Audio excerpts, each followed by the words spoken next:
नमस्कार साथियों, चाणक्य शास्त्र यूट्यूब चैनल में आप सभी का स्वागत है। मेरा नाम काकू है। मैं 4 बार नेट क्वालिफाइड हूँ as well as SET qualified.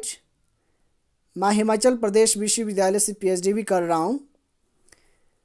ये सब आपको इसलिए नहीं बता रहा हूँ कि मैं अपनी प्रशंसा करना चाह रहा हूँ, लेकिन इसलिए आपको बताना ज़रूरी है क्योंकि हमने ये चैनल इसलिए शुरू किया कि अगर कोई भी व्यक्ति नेट सेट की तैयारी कर रहा है तो उस तक हम क्या करें, अपनी वीडियोज़ को पहुंचाएं और अपने अनुभव के आधार पर, क्योंकि हमने 4 बारी नेट दे रखा है, तो उस अनुभव के आधार पर हम आपको बताएंगे कि किस टॉपिक पे ज़्यादा फोकस किया जाना चाहिए अपने अनुभव के आधार पर। इसलिए आपको ये बताना ज़रूरी हो जाता है कि हम क्या है और हम क्या योग्यता रखते हैं। तो आइए दोस्तों, आज इंटरनेशनल पॉलिटिक्स मैंने शुरू किया है और इस यूट्यूब चैनल के माध्यम से मैं आज शुरू कर रहा हूँ हिस्टोरिकल बैकग्राउंड ऑफ रियलिज्म। सबसे पहली बात, जब भी आप इंटरनेशनल पॉलिटिक्स पढ़ते हो तो सबसे पहले आपको थ्योरीज़ का होना बहुत ज़रूरी है कि कौन कौन सी थ्योरीज़ है, कौन सी थ्योरी क्या बात करती है, उसके बाद और किस थ्योरी के साथ कौन से थिंकर जुड़े हुए हैं। क्योंकि ये आपके आगे जब भी आप स्टडी करोगे, चाहे आप इंटरनेशनल रिलेशन में कोल्ड वॉर करोगे या इंटरनेशनल रिलेशन में कोई ऑर्गेनाइजेशन करोगे या इंटरनेशनल रिलेशन में कोई भी आप टॉपिक लोगे, चाहे यूएनओ लेंगे तो यूएनओ का क्या रोल है, उसको भी आप इन थ्योरीज के पर्सपेक्टिव से देख सकते हैं कि यूएनओ जो ना किस थ्योरी के आधार पर काम कर रहा है। तो इसलिए सबसे पहले थ्योरीज के बारे में जानना बहुत ज़रूरी है। तो आज मैं आपको पढ़ाऊँगा हिस्टोरिकल बैकग्राउंड ऑफ रियलिज्म की ऐतिहासिक पृष्ठभूमि। आइए चलते हैं, इस टॉपिक को शुरू करते हैं। आपको बता दें कि वास्तव में यथार्थवाद की या रियलिज्म की शुरुआत है वो दूसरे विश्व युद्ध के साथ होती है। क्योंकि आदर्शवाद जो एक आइडिया था वो फेल हो चुका था, इसलिए रियलिस्टिक थ्योरी इसके अगेंस्ट में आई और इसलिए माना जाता है कि द्वितीय विश्व युद्ध के साथ रियलिज्म क्या है, एग्जिस्टेंस में आता है। लेकिन इसकी वास्तव में एग्जिस्टेंस में आता है, लेकिन इसकी शुरुआत काफ़ी पहले हो चुकी थी। आइए मैं आपको बताता हूँ कि कब इसकी शुरुआत हुई या किस तरीके से इससे भी पहले, द्वितीय विश्व युद्ध से पहले बहुत सारे इवन हिस्टोरिकल बैकग्राउंड में आज हम जाएंगे तो उसमें हम जानेंगे कि किस तरीके से इंडियन पर्सपेक्टिव या वेस्टर्न पर्सपेक्टिव से या ग्रीक सिटी स्टेट पर्सपेक्टिव से रियलिज्म का ओरिजिन हुआ था।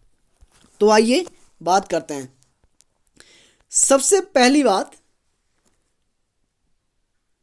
एथेंस और स्पार्टा 2 ग्रीक सिटी स्टेट हुआ करती थी और इन दोनों के बीच हमेशा स्ट्रगल फॉर पावर चलता रहता था, उथल पुथल चलती रहती थी।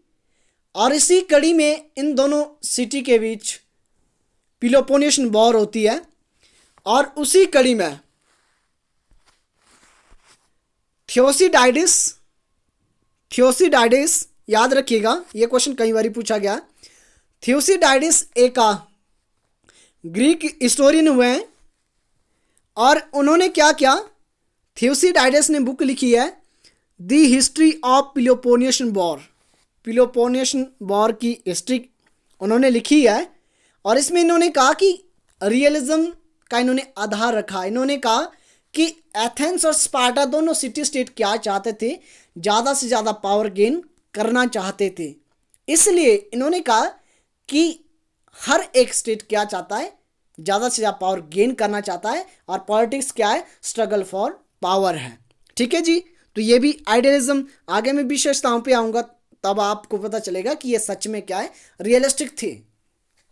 दूसरी बात, इंडियन पर्सपेक्टिव से बात करें, इससे पहले कि हम पूरा लेक्चर के बारे में जाने, आपको ये बताना ज़रूरी है, मैं यहाँ पर आपको कंसेप्चुअल पढ़ाऊँगा but factual would be more, fact पे ज़्यादा, क्योंकि क्वेश्चंस चाहे यूजीसी नेट का हो, चाहे किसी कॉलेज कैडर का हो, चाहे किसी यूनिवर्सिटी का एंट्रांस हो या हिमाचल सेट हो, किसी भी स्टेट का सेट है, वो फैक्ट पे ज़्यादा फोकस करते हैं, कंसेप्ट पे कम फोकस करते हैं। इसलिए मेरा पढ़ाने का तरीका होगा, आपको मैं फैक्चुअल इंफॉर्मेशन ज़्यादा से ज़्यादा दूं।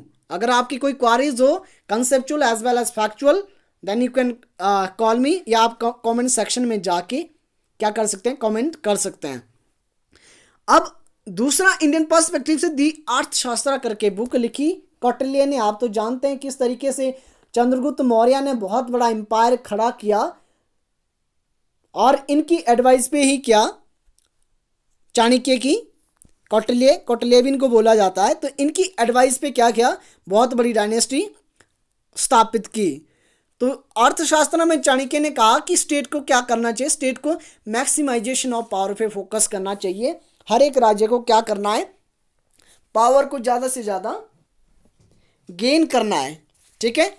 दूसरी बात, इन्होंने कहा कि आपका मीन मतलब साधन चाहे कुछ भी है, अल्टीमेट गोल आपको प्राप्त करना, आपका जो एंड मतलब जो साध्य है।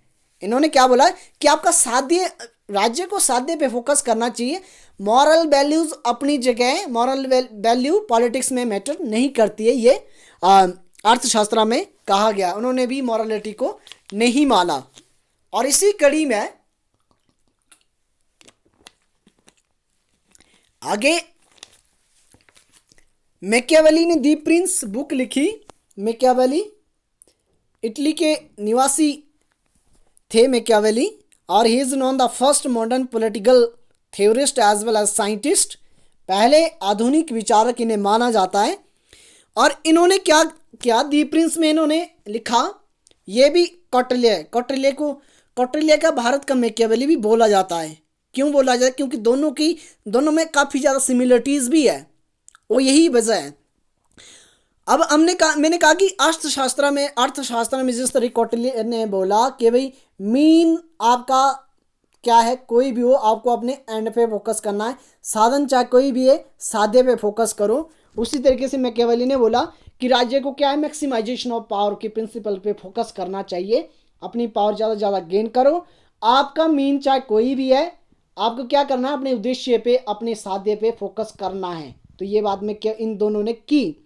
और मैकियावेली ने और क्या बात की जो कि बहुत ही इंटरेस्टिंग है, उन्होंने ये कहा कि राजा कैसा होना चाहिए, राजा लोमड़ी और शेर की तरह होना चाहिए। लोमड़ी मतलब कि भाई क्या होना चाहिए, वो स्वार्थी होना चाहिए, ठीक है, उसको सेल्फ इंटरेस्ट पे ज़्यादा फोकस करना चाहिए। नेशनल इंटरेस्ट वुड बी मोर या सुपीरियर, सबसे सुपीरियर क्या है, नेशनल इंटरेस्ट है।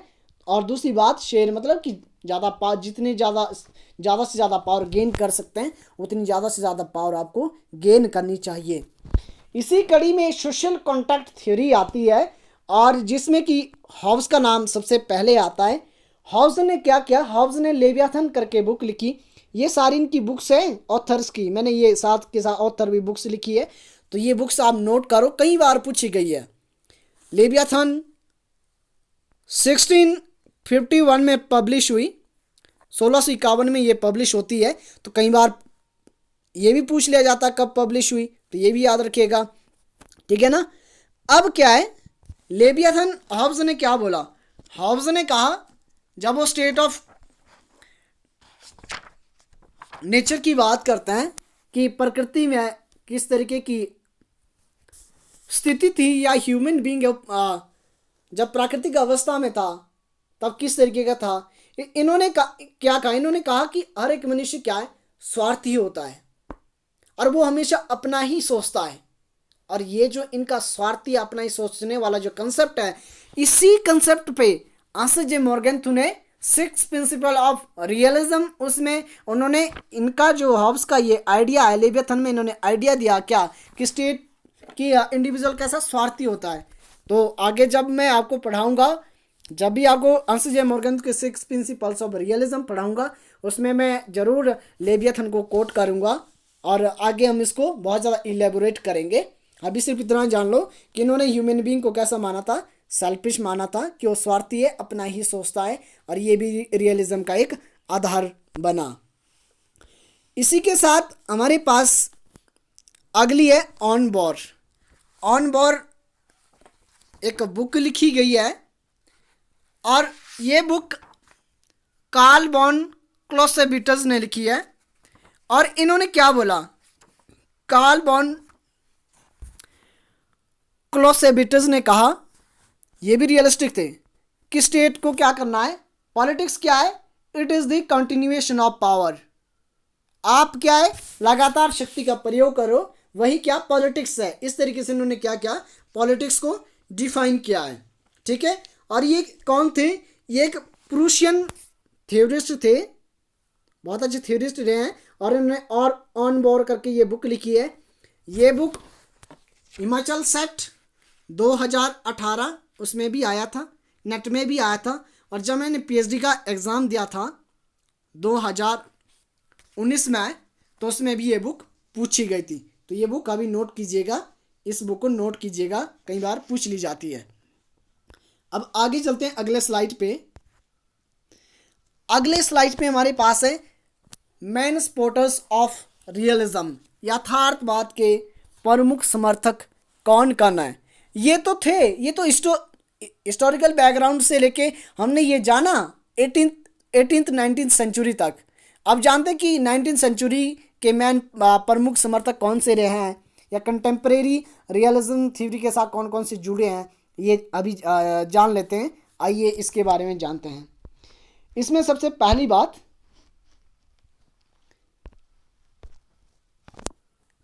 E.H. कार 20 ईयर क्राइसिस, इन्होंने बुक लिखी। जरूर मैं इनकी थ्योरी ऑफ रियलिज्म भी आपको पढ़ाऊंगा, कोई टेंशन लेने की जरूरत नहीं है। ठीक है, एन.जे. स्पाइकमैन भी रियलिज्म से जुड़े हैं। रेनोल्ड नेबुर भी रियलिज्म से जुड़े हैं, ये आप नोट करो कौन कौन से जुड़े हैं। और जॉर्ज एफ कैनन ये भी रियलिज्म के साथ जुड़े हैं। आइंस जे मॉर्गन तो 6 प्रिंसिपल्स ऑफ रियलिज्म, ये भी इस थ्योरी के साथ जुड़े हैं। और कनेथ डब्ल्यू थॉमसन ये भी यथार्थवाद थ्योरी के साथ जुड़े हुए हैं। ये आपने याद रखना है कौन कौन से विचारक। इसके क्वेश्चन आता कभी कभार कि कौन सा विचारक रियलिस्टिक थ्योरी के साथ जुड़ा है या कौन सा नहीं जुड़ा है, तो ये कई बार कंफ्यूज कर देता है, इसलिए आपको याद रखना है। आगे चलते हैं।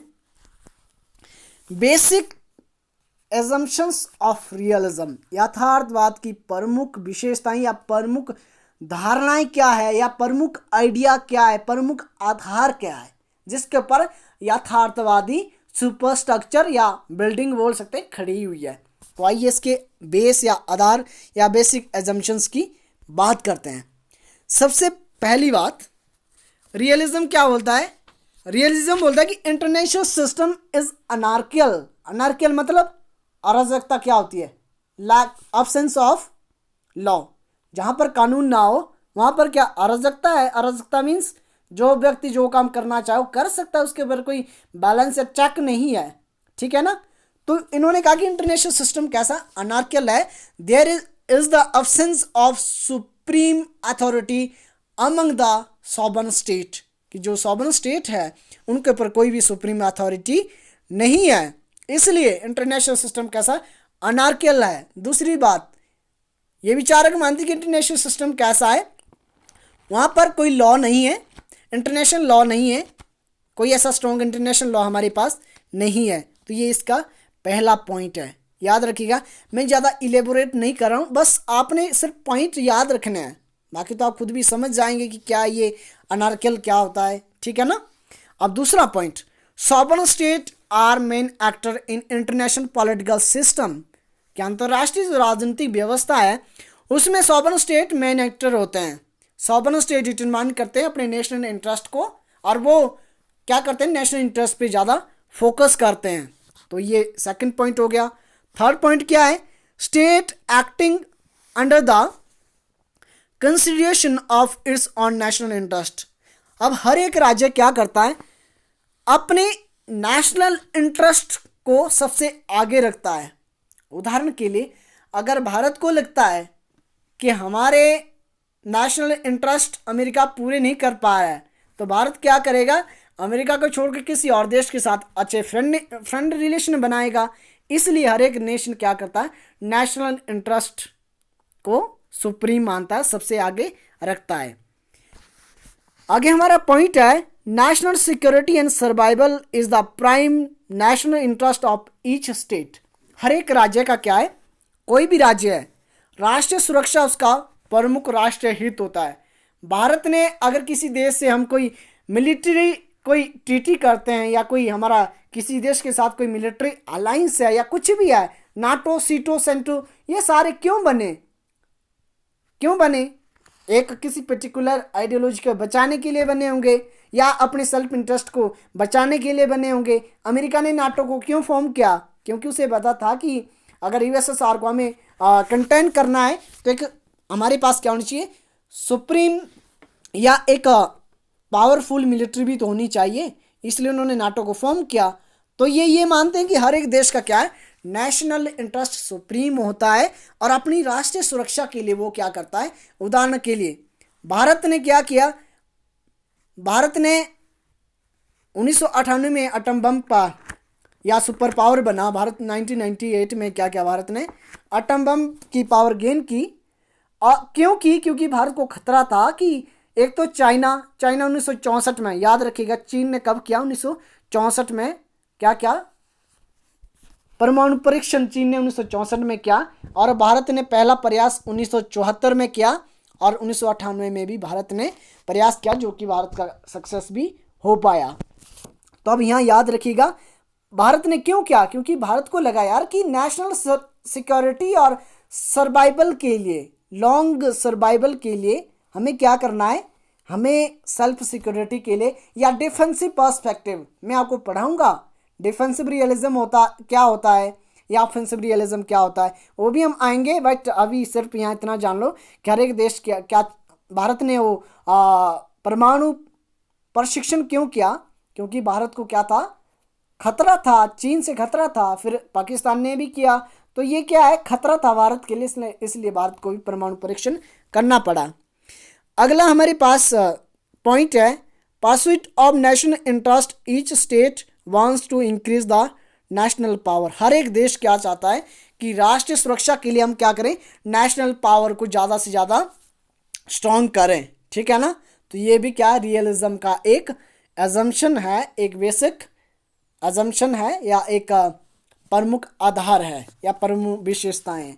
तो ये हमने आज जाना रियलिज्म किस तरीके, हिस्टोरिकल बैकग्राउंड हल्का सा, फिर मैंने 4-5 बुक्स बताई, 4-5 ऑथर बताए जो कि एंशिएंट से लेके अभी तक जिनकी फिलॉसफी या जिनका रियलिस्टिक आइडिया अभी भी क्या है, कई विचारकों द्वारा इंटरप्रेट किया जा रहा है, या जिन विचारकों ने क्या किया, एक बेस बनाया रियलिज्म के लिए। और दूसरी बात, मॉडर्न स्पॉटर्स कौन कौन से रहे हैं वो भी हमने रियलिज्म की बात की है, ये भी हमने बात की है। और अब यहाँ पर कंक्लूजन में मैं क्या कहना चाह रहा हूँ, मैं यहाँ सिर्फ ये इतना बताना चाह रहा हूँ कि हालांकि इस कंक्लूजन पे हम पहुँचते हैं कि वास्तव में रियलिज्म की शुरुआत तो दूसरे विश्व युद्ध के साथ होती है। 20 ईयर क्राइसिस या सुजय मॉर्गन की बुक पॉलिटिक्स अमंग नेशन जो लिखी गई थी, हालांकि उसके साथ मानी जाती है, लेकिन कहीं ना कहीं वो जो उसकी शुरुआत है, वास्तविक तो चलो ठीक है दूसरे विश्व युद्ध के साथ हुई, लेकिन उसकी ओरिजिन, उसकी शुरुआत हमें एंशिएंट ग्रीक सिटी स्टेट से लेके कौटिल्य की अर्थशास्त्र से लेके थॉमस हॉब्स की बुक तक, इन सब में हम क्या है देख सकते हैं रियलिज्म के बीज कि किस तरीके से रियलिज्म के बीज बोए गए थे। और इसी के साथ हम इस कंक्लूजन पे पहुंचते हैं कि रियलिज्म का जो आधार है या उसकी जो शुरुआत है वो कब हुई है, वो एंशिएंट ग्रीक सिटी स्टेट से लेके कौटिल्य से लेके उसकी शुरुआत मतलब कि हो चुकी थी, लेकिन वास्तव में इसकी शुरुआत दूसरे विश्व युद्ध के साथ हुई, जो कि हम कल या अगले वीडियो में हम जरूर जानेंगे कि किस तरीके से उसकी दूसरे विश्व युद्ध के साथ हुई, किस तरीके से ये आइडियलिज्म के अगेंस्ट आया, या सुजय मॉर्गन तो थ्योरीज ऑफ सिक्स प्रिंसिपल क्या है, ये मैं आने वाली अगली वीडियोज़ में आपको ज़रूर बताऊँगा। तो आज हमारा लेक्चर यहीं पर ख़त्म होता है। आपको वीडियो पसंद आए तो सब्सक्राइब कीजिएगा, लाइक कीजिएगा, कमेंट कीजिएगा और शेयर कीजिएगा। इसी के साथ थैंक्स फॉर वॉचिंग। जय हिंद, जय भारत।